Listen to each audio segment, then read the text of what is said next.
যিনি বিশ্বের নবী, কুল কায়নাতের নবী জনাবে মুহাম্মদ রাসূলুল্লাহ সাল্লাল্লাহু তাআলা আলাইহি ওয়াসাল্লাম একদিন টুকটুক করে হেঁটে হেঁটে যাচ্ছেন, আর সামনে দেখছেন যে একটা ইহুদির বাচ্চা একটা পুতুলি তৈরি করে দাঁড়িয়ে আছে। ওই সমাজে বিশ্বের নবী, কুল কায়নাতের নবী জনাবে মুহাম্মদ রাসূলুল্লাহ সাল্লাল্লাহু তাআলা আলাইহি ওয়াসাল্লাম আপন ইহুদির বাচ্চার দিকে লক্ষ্য করে নবী আমার টুকটুক করে চলতে আরম্ভ করে দিলেন। দয়ার নবী আমার ইহুদির বাচ্চার কাছে গিয়ে আপন দাঁড়িয়ে গেলেন। দেখেন তো তার সামনে একটা পুতুলি তৈরি করে নিয়ে আপন পুতুলি বোঝাটা নিয়ে দাঁড়িয়ে আছে। দয়ার নবী আমার বললেন, ও বাচ্চা বলো বলো, এই আপন পুতুলি বোঝাটা তুমি যে নিয়ে দাঁড়িয়ে আছো, তোমার ওজন থেকে ওই বোঝাটার বেশি ওজন হবে, তবে তুমি এইভাবে কেন দাঁড়িয়ে আছো? ওই বাচ্চাটা বললো, আমি এই বোঝাটা নিয়ে আমি বাড়ি যাওয়ার জন্য দাঁড়িয়ে দাঁড়িয়ে দাঁড়িয়ে দাঁড়িয়ে এমনকি আমি চারিদিকে লোক দেখতে আছি, ওই লোকটা যদি আমার বোঝা তুলে দেয় আমি নিজের বাড়ির দিকে রওনা হয়ে যাব। আল্লাহ নবী দয়ার মুস্তাফা আদর্শটা কেমন ছিল দেখো। নবী আমার তাদের কাছে কাছে গিয়ে কিভাবে ইসলাম প্রচারটা করেছিলেন। দয়ার নবী আমার বললেন, বাচ্চারে এই বোঝা তুমি নিয়ে যেতে পারবে না, তবে আমি বোঝাটা মাথায় নিয়ে নিব, আর তুমি তোমার বাড়ির দিকে আগে আগে যাবে, আমি তোমার পিছনে পিছনে চলতে থাকবো। আল্লাহর নবী দয়ার নবী মুস্তাফা আমার নিজের মাথার উপরে পটলটা তুলে দিলেন, আর বাচ্চাটাকে বললেন, বাচ্চারে চলো তুমি আগে আগে হাঁটতে থাকো, আমি তোমার পিছনে পিছনে যাব। কিন্তু ইহুদির বাচ্চা জানে না ইনি হচ্ছেন বিশ্বের নবী, ইনি হচ্ছেন রাহমাতুল লিল আলামিন। বাচ্চাটা আগে আগে চলতে লাগলো, দয়ার নবী আমার পিছনে পিছনে চলে যায়। ওই বাচ্চাটা কখনো নবী মুস্তাফার চেহারার দিকে দেখে, আর কখনো আসমানের সূর্যের দিকে তাকিয়ে দেখে। ওই বাচ্চাটা বলতে আছে, সূর্য থেকে এই লোকটার চেহারা বেশি সুন্দর আছে। ইহুদির বাচ্চা বলছে, আসমানের সূর্য থেকে এই লোকটার চেহারা দেখতে বেশি সুন্দর। ইহুদি ওই বাচ্চাটা বলতেছে, বলে আমি কিছুক্ষণ পরে যখন আবার এই লোকটার দিকে তাকালাম তো আশপাশের গাছগুলো তাকে ছায়া করতে করতে যাচ্ছে। জোরে বলো সুবহানাল্লাহ। যেমন কে হযরতে মা আয়েশা সিদ্দিকা রাদিয়াল্লাহু তাআলা আনহা বলেছিলেন, আমার বাড়িতে আমার স্বামী মাথার মনে নয়নের তারা বিশ্বের নবী যেদিন আমার বাড়িতে আসতেন, দয়ার নবী মুস্তাফা আমার বাড়িতে পৌঁছার পরে পরে আমার বাড়িতে কোনো লাইটের প্রয়োজন হতো না, কোনো বলের প্রয়োজন হতো না। আমার বিশ্বের নবী চেহারার নূরের ঝলকে আমার বাড়িটা একদম উজালা হয়ে যেত।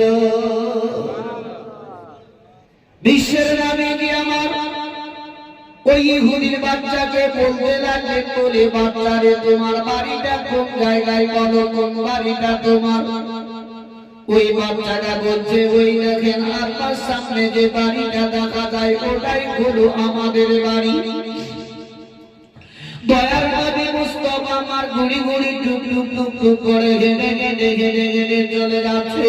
নবী মুস্তাফার পদতলে বাবা ব্যথা লাগবে না, কষ্ট লাগবে না বলে নবী যে জায়গাতে পা রেখে দিতেন, দয়ার নবী মুস্তাফা যে জায়গাতে তার জমিনে পা রাখতেন ওই জায়গাটার ছোট ছোট পাথরগুলা নবী মুস্তাফা পা রাখা মাত্রই সঙ্গে সঙ্গে পাথরগুলা মমের মতো গলে যেত,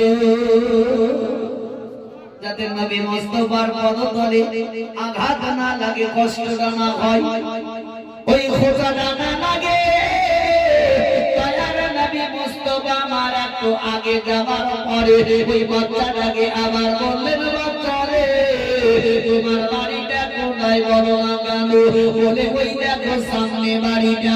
বিশ্বের নবী আমার তার দরজার কাছে যাওয়ার পরে নবী আমার নিজের মাথা থেকে ওই বোঝাটা নামিয়ে দেওয়ার পরে বাচ্চাটার হাতখানা ধরে নিয়ে আহারে দয়ার নবীর আদর্শটা কি ছিল বিশ্বের নবীজি আমার বললেন, বাচ্চারে তোমাকে রাস্তায় চলতে চলতে আমি তোমাকে কত কষ্ট দিয়েছি, তোমাকে আমি যে কথাগুলা জিজ্ঞাসা করেছি, তবে বাচ্চারে আমি তোমার কথা রেখে দিয়ে চললাম, তবে তুমি আমাকে মাফ করে দিও।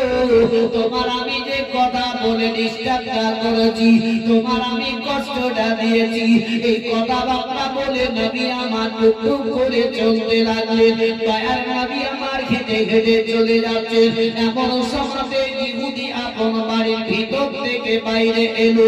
তার বেটাকে আপন দেখতে পাওয়ার পরে তার আব্বা বলল, বেটারে এই বোঝা তো অনেক বড় রে, তবে বোঝাটা তুমি নিয়ে আসলে কি করে বলো, এই পটলিটাকে তোমার পৌঁছে দিল বলো। ওই বাচ্চাটা বলল, ওগো আব্বা জান, এই পটলিটা একটা লোক আমাকে রেখে দিয়ে চলে গেল।